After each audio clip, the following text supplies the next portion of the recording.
So we live in an age where the polarization between ideas, beliefs, values can be vast. People are becoming trapped in their own bubbles online. And now all of this is coming to a head and spilling over into marriages and relationships. In this video, I'm going to break down what to do if your partner has started to become radicalized by the content that they're consuming. So I know that this video is going to be quite divisive, which is kind of the reason why I'm doing it. You know, at the moment of filming, there is an election happening and it's pretty much split 50-50, right? And the problem is that each side is dead set in their own beliefs. Their heels are very much dug in. And this means that depending on your gender, your age, your sexual preference, there are going to be a lot of relationships that are going to be torn apart. And it's symptomatic of a bigger problem, which is the fact that no matter what interests you have, you can find them online. But not only can you find them online, you can find deeper versions of that interest. And this has led to a lot of relationships where each individual partner has fallen down deeper rabbit holes and caused a big discord within the relationship. There are households where partners are voting for completely polarized parties with massively different values and different beliefs. And I understand there's going to be a lot of people coming onto this video and just saying you should completely split up this relationship because you're incompatible. Now, I have my views on incompatibility, which I'll link to up above and in the description down below. But I get why people's knee-jerk reaction is to run away from it, right? To run away from something that's scary. If a partner is going deeper and deeper into a rabbit hole of their own interests and having their own beliefs reinforced to them by people around them, then it can feel like you've lost them. But for those of you who are in this situation and have seen that their partner has not always thought this way, has not always been this way, and you're looking to de-radicalize them just a little bit to get a bit of normality to the relationship, then this video is for you. So first of all, I'm going to split this video up into some of the internal work, and then I'm going to talk about more of the external work, what to do with a partner who is going off at the deep end. And just before I jump into this, if you do want more videos on repairing and building and growing healthy relationships, then feel free to subscribe to my channel for new videos every single week. So when it comes to understanding their beliefs, their ideas, it's important to understand your own first. The very first step you should be doing is understanding the root of your values. So if your partner has started developing different values and seemingly incompatible values, it's important to understand exactly what yours are. You know, exploring your own core beliefs and digging deep into what specific values influence the way you vote, the way you live your life. Actually take the time to understand yourself is crucial before you start even thinking about trying to have some sort of an influence on your partner. At this moment, it's really crucial to understand your core values because you can identify where you and your partner's core values actually overlap. A lot of the time you can think that you are just so completely different that you don't overlap on anything. But most people, despite the differences around, most people have quite similar values, whether it's culturally, whether it's within the family, whether it's within a certain area. A lot of people have very similar values. And when we're seeing people acting in different ways that we may not act, or voting in different ways that we may not vote, then it can be easy to see the differences. So it's understanding your own core values first, and then truly looking down into where yours and your partner's values overlap.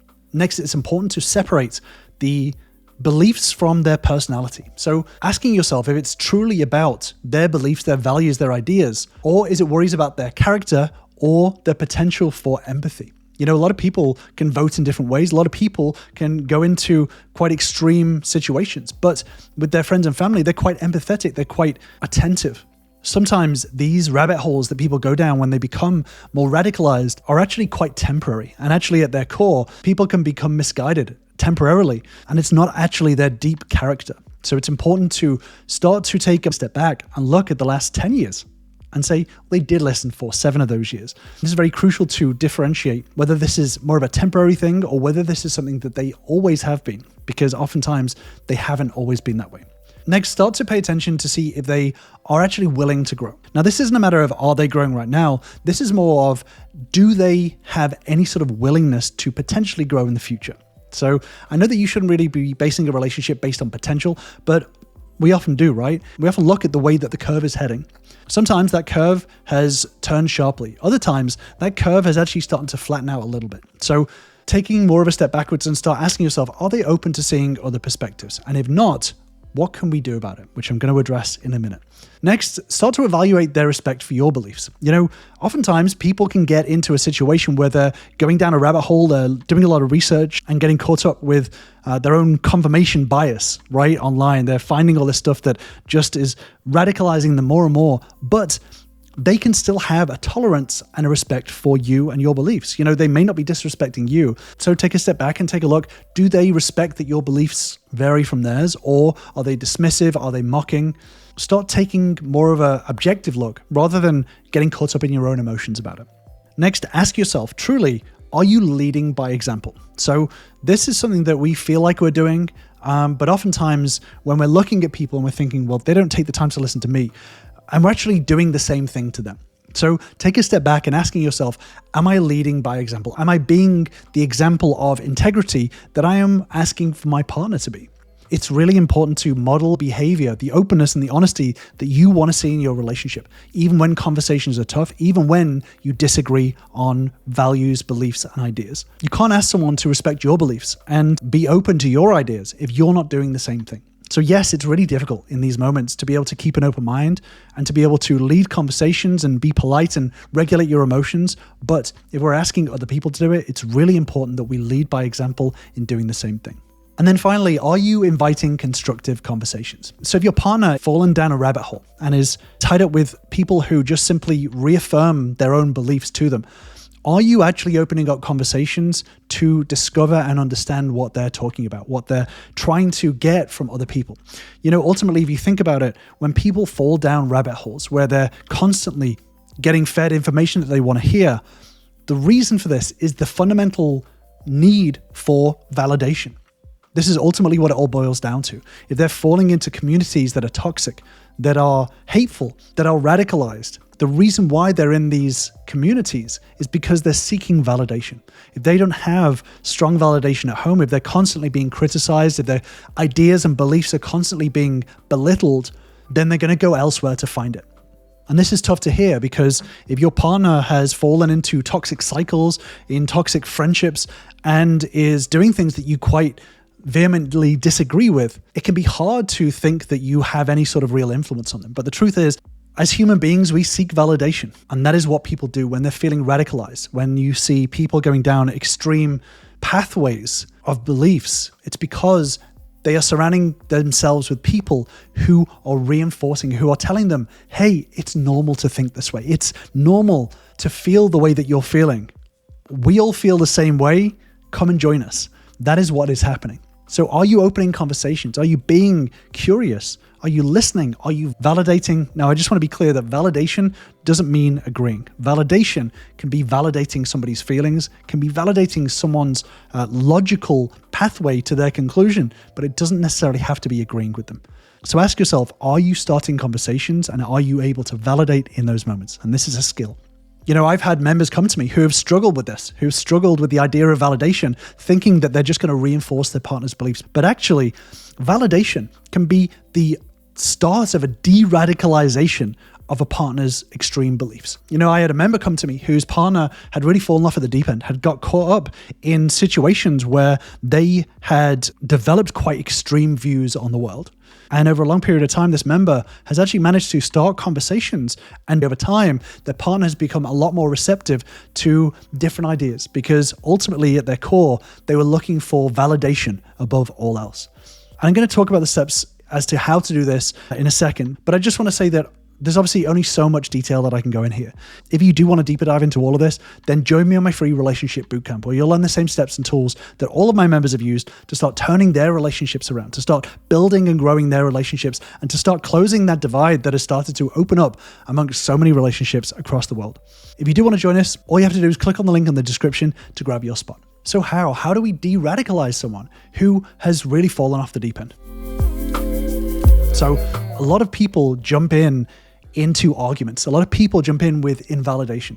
They jump in and say, what you're thinking is stupid. The people around you are dumb. The ideas that you have don't make any sense. This is not logical. This is not ethical. This is against our values. They They jump in trying to persuade straight away. They jump in trying to control the situation. This is what my members and I call the paradox of control. When you fall for the paradox of control, you're trying to control things external to you. You jump in, try to change someone's mind, try to invalidate someone else's ideas. And ultimately, this gives you less control over the situation. It gives you less influence over the person. So it's important to focus inwards as to your skills and how you handle the situation. Because if you're able to build your skills to be able to communicate, then you find that this is a more effective way to persuade someone out of radical beliefs. So the first main step is to start to build this rapport and trust. So this involves listening without judgment. So no matter how radical their ideas are, no matter how illogical they may be, start by being genuine in wanting to understand them, genuinely listening to their point of view without interrupting or without shock or anger. In doing this, this builds a foundation of trust, which is really essential for an open dialogue. Your partner is never going to listen to you unless you're listening to them deeply first. And then, like we mentioned earlier, find this common ground. Start to identify the shared beliefs and values that you have. And it's important to be curious enough to find the shared values of justice, safety, fairness, whatever it is that you both care about. This establishes between you that you're not there to attack, but you're there to understand and discuss things that you both value. You both get a win-win from this situation because you both get to share and discuss things that are important to both of you. So during this time, it's important to express curiosity instead of a mindset of fixing them. They're not broken. They simply have different ideas to you. The second step is to ask thought-provoking questions, even if you feel like you know the answers. So instead of directly challenging their beliefs and trying to fall for this paradox of control, start to ask questions that help them explore the roots of their views. So for example, what about this political candidate's platform speaks to you the most? What is it about their energy that you enjoy the most? What is it about this subject that you find so interesting? Why does it feel so important to you? Encourage self-reflection from them. So try questions that make them think more critically. Asking them about the sources that they trust for their information. Ask them why they trust that source. Ask them questions about how they feel that some of these things impact other people around them and how that impacts their values. And during these questions, you can start to highlight implications of their actions, of their beliefs, of their values. You can start to gently guide them to consider broader consequences by asking, how do you think these things impact other people around us? How do you think that this could impact our family? How do you think that this could impact our community? How do you think it could impact people that we are familiar with? This kind of nudges them to think a little bit more beyond their own perspective and to broader consequences around them. Start to introduce nuanced perspectives. So share examples, stories, or data that may contradict some of the misinformation that they've been listening to. But it's important to do this without calling out their belief as wrong. So using phrases like, I read something interesting that actually looked at this issue a little bit differently. I was wondering if you'd be open to maybe take a little look at it. Or something like, here's a perspective that I hadn't considered before, but you may find it interesting. And during this time, when you're providing alternative points of view or information, choose sources that they might trust, or at least sources that are seen as neutral, like studies or polls. This way, they're less likely to dismiss the information outright. Next, it's important to encourage empathy for other people that are affected by their actions. So help them to visualize a broader impact. So start to discuss how certain actions, certain ideas, certain values can affect other people in a wider point of view, in a wider perspective. You can also share personal stories. At the end of the day, relatable real life stories can make really complex issues feel a bit more human. Talking about the impact of some of their actions, some of their ideas, some of their beliefs, or from someone close to you or someone that you maybe both know can be really powerful. Explaining how a political policy or an action has impacted you personally or someone that you know. Stories are a lot more impactful than abstract arguments. Empathy building exercises like this can shift focus from their own bubble to the real world impact of their ideas. And then the next step is to model some critical thinking and some self-reflection. So share your own journey. Talk about a time when you changed your mind on a major issue, when you de-radicalize yourself from something. We've all had beliefs that we've kind of gotten caught up in and then taken a step back and realized that maybe it wasn't the right thing to do. Talk about how you came to this realization.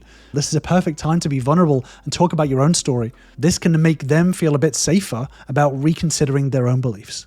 In doing this, you're kind of acknowledging that everyone, myself, you, your partner, everyone is susceptible to biases, and encourage them to start to critically evaluate other sources of information that they're getting to, friends around them.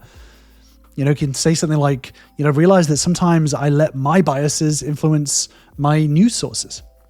How do you decide what to trust? During this time, you can normalize uncertainty. Let them know it's okay to question or even feel uncertain about their beliefs. And then it's really important to avoid argument, emphasize dialogue. So making sure during all this time that you're staying calm, even if they get defensive. If they become upset or defensive, avoid escalating it even more. Acknowledge their feelings calmly and steer back to a place of curiosity. You can say something along the lines of, I can see that this is a really sensitive topic and I kind of just wanted to understand each other a little bit better, but maybe now's not the best time to talk about it. In doing this, you're showing that you still are wanting to talk about it, but you also understand that there is a time and there is a place to do it. And then redirect the conversation back to things that you both want. Reiterating that you're both on the same team and you're trying to make sense of a complex world, right? The goal of this conversation is not to win. It's not to change their mind on the spot, but it's to plant seeds of information that you find useful to this situation. Some seeds of information that may start to challenge some of those beliefs that they've developed for themselves. And it opens the doors to give them a safe space for any concerns or worries or discussion that they want to have. And then the most crucial step of all is to give them space and time to reflect. So it's really important that you do not fall for the paradox of control. Don't push to have some sort of immediate change. If someone has fallen down a rabbit hole, they're not going to change in 3 months. They're not going to change in 6 months. After many, many conversations, give them time to process the ideas without any pressure. Most change in perspectives comes from reflection. Reflection leads to more change than confrontation. So leave the door open, let them know that you're happy to continue having the discussion if they have any further questions or if they want to talk about any further. Make yourself available without expectation. And this shows that you're genuinely supportive. You're not trying to manipulate them. True change and cultivating this compatibility within a relationship takes a long time.